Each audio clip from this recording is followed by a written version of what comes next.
Hello, my name is Chris Edwards. I am a PBS teacher, positive behavior support teacher at Valley Center High School. I've been here for 5 years, and the first year was through a para position. I have an elementary teaching degree that I got from Wichita State University, and I came into this setting because of a basketball coaching job. I got the coaching job, and they wanted me to work in the school, so I took a para job in the PBS room.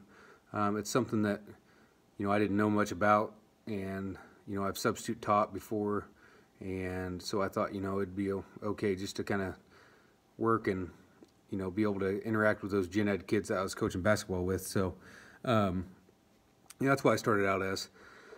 I thought it would be just a 1-year deal, and then I just kind of find a teaching position in the district, and regular education teaching position, and none of that opened up, and so I saw there was an IR job open up at the high school, and so I applied for it, and someone else got that position. But at that same time, a year and a half after I started my para job, my PBS teacher was leaving, and so I was actually called by the co-op that I work for, and they asked me, we got a recommendation from your principal. Would you like to take that job? And I didn't know they recommended me for that, but he saw that, how well I work with these kids, and, I am 6'5", 300 pounds, so that does help in some situations. But, my ideal job wasn't the PBS job at first. And so, when I took it, I just kind of thought, it's going to be a babysitting gig. I can probably work with it for a year and then get out of it and find another job. And that's not how it really ended up. So, I took it knowing I would get out of a para position, and that kind of added to my salary a lot. So I decided to do it. Just my preconceived belief of special ed, I didn't know much about it. I have, little knowledge besides the fact that I've substituted, and just the kids that I went to high school with, but they were back then mostly segregated from us, to the point where I rarely saw them. My first year I walked into the program, after I took the job, there was 4 freshmen that were coming up from middle school, all the PBS setting, for the whole day, except for a few inclusion classes. These kids were very challenging. Previously, they did what they wanted at the middle school, kind of manipulated all the teachers there, and kind of ran the school, I think. And, so, once that set in, I was like, man, I don't know what I got myself into, and, kind of just try to get it through the year. Throughout the year, I, started taking classes through Fort Hays, and those were beneficial just because, they were giving me ideas, strategies, techniques, teaching skills, all that I could use in my classroom. Some of them worked, some of them didn't, but, those ideas will be with me for the rest of my teaching career, and I will be able to try them on all different types of students due to the fact that I do have all different sides of the spectrum with students.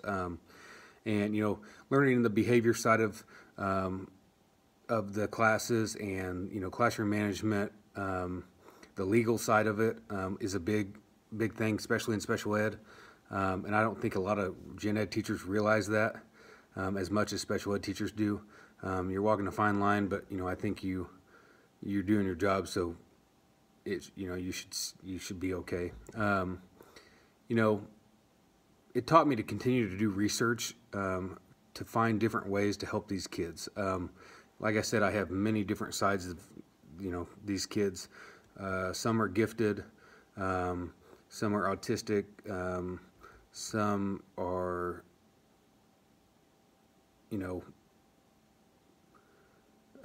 emotionally disturbed, and you have to find all sorts of ways to get these kids to, one, work with you and respect you, trust you, know that you're helping them for a reason, and two, you got to know if it doesn't work, what's the second step. And that's something those classes taught me was try this step. If it doesn't work, try another step. And most of the time you can choose which student you can work with on different types of strategies, and it would work.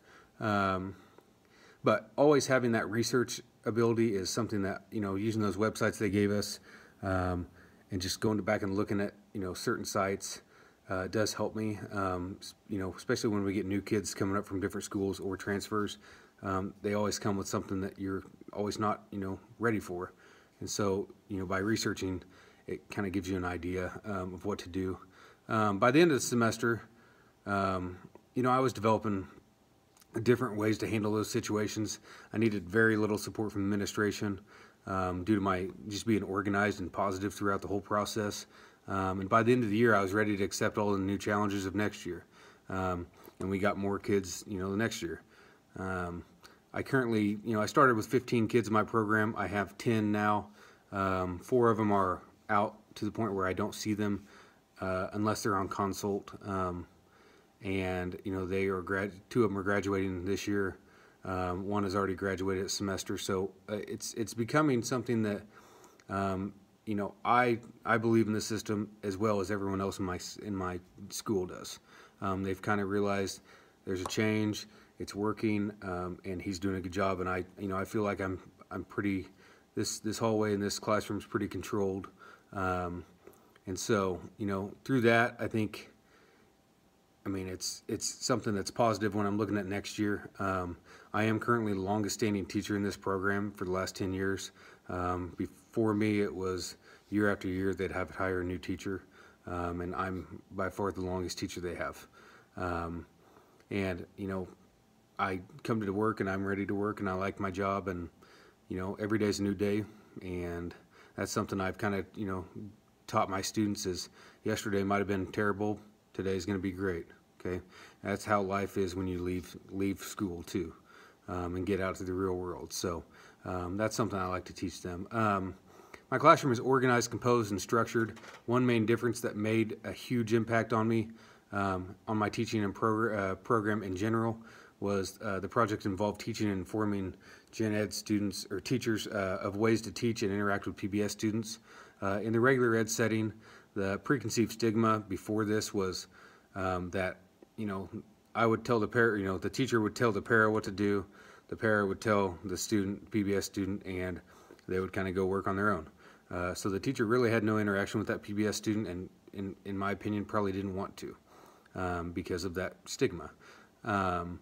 Now, throughout those in-service teachings that I did, we've taught them ways to, teach the student, and the para, the para is just there for support, and the para gets that information from that student, doesn't get it from the teacher.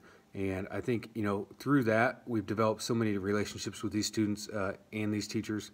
And, I was able to give these teachers valuable knowledge and teaching skills to use in the next years with this, the students that I give them in class. And, that helps all their experiences.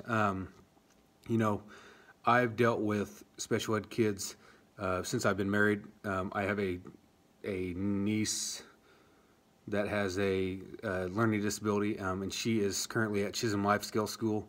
And that's something that my in-laws have, they've looked to me for special ed advice, how to handle this kid, and she's a behavior kid, and so they've looked at me through that. And I think stuff I've learned in the behavior classes, even technology classes, assistive technology, stuff like that, trying to get them to use stuff like that so that she can better herself in the society. Vocational classes is one that I think is big for her, and they trust my opinion on what to do, and that that makes me feel good about myself too. So something I've been working on in the last year is to get my PBS students involved in not only our program, but other school programs as well, such as achievements like, different groups that are helping my kids cope with the struggles that they have in their life right now. Currently, I have 8 out of my 10 kids that are in at least one extracurricular activity, whether it be drama club, guitar club, forensics, DECA, swim team, chess club, and basketball team. Being a coach of many sports, I've been able to interact with the regular education students and open their eyes to the world of special ed. And, they've become more and more socially acceptable of these kids. And I think that's something that's been a positive outlook on all of our kids. My lights just shut off in my classroom, so I guess we'll go through that.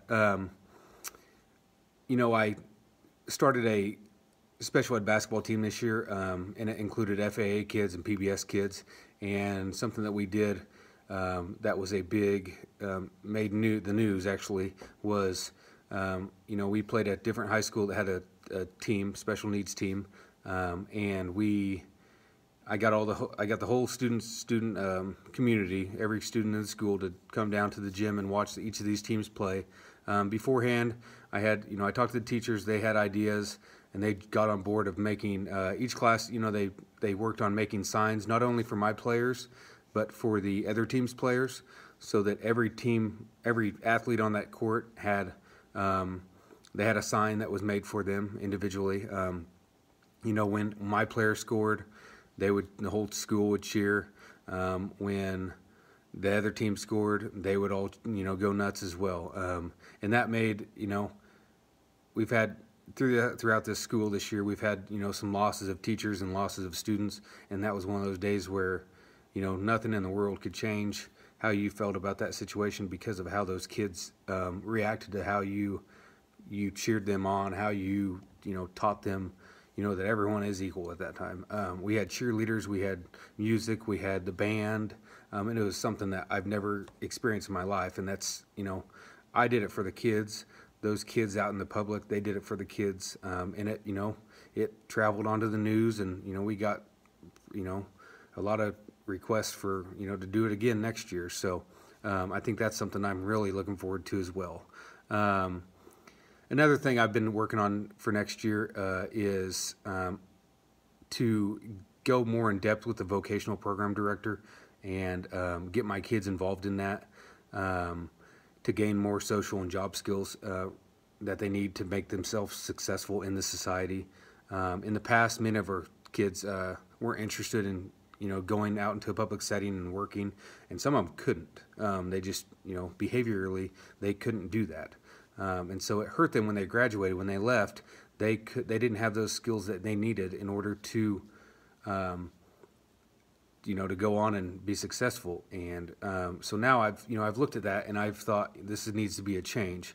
And so right now I have 3 juniors and 1 senior in the vocational program for next year enrolled, and they're working on all sorts of different jobs, whether it be the tech department where they work with the tech department in our district just to, because they like technology. Another kid might be working in the science field, so they want to go work at the zoo and work with animals. And I have another kid that's going to work on cars at the local body shop. So that's something I've been looking forward to, and I've learned throughout those vocational classes, through all these other classes at Fort Hays, that this is something that needs to happen in order to make this program and the special ed programs at Valley Center High School better. And it's made myself as well as my staff better throughout this whole thing, and I've appreciated it. And I look in my future, and I don't see a gen ed teacher job I don't think it's ever gonna happen. And I just feel like this is my calling. It's kind of brought me down to the world and kind of realized, my life's not as hard as everybody else's. So, but, I appreciate that through all these classes and through all these teachers that have encouraged me to do this. So, that's it. Thank you.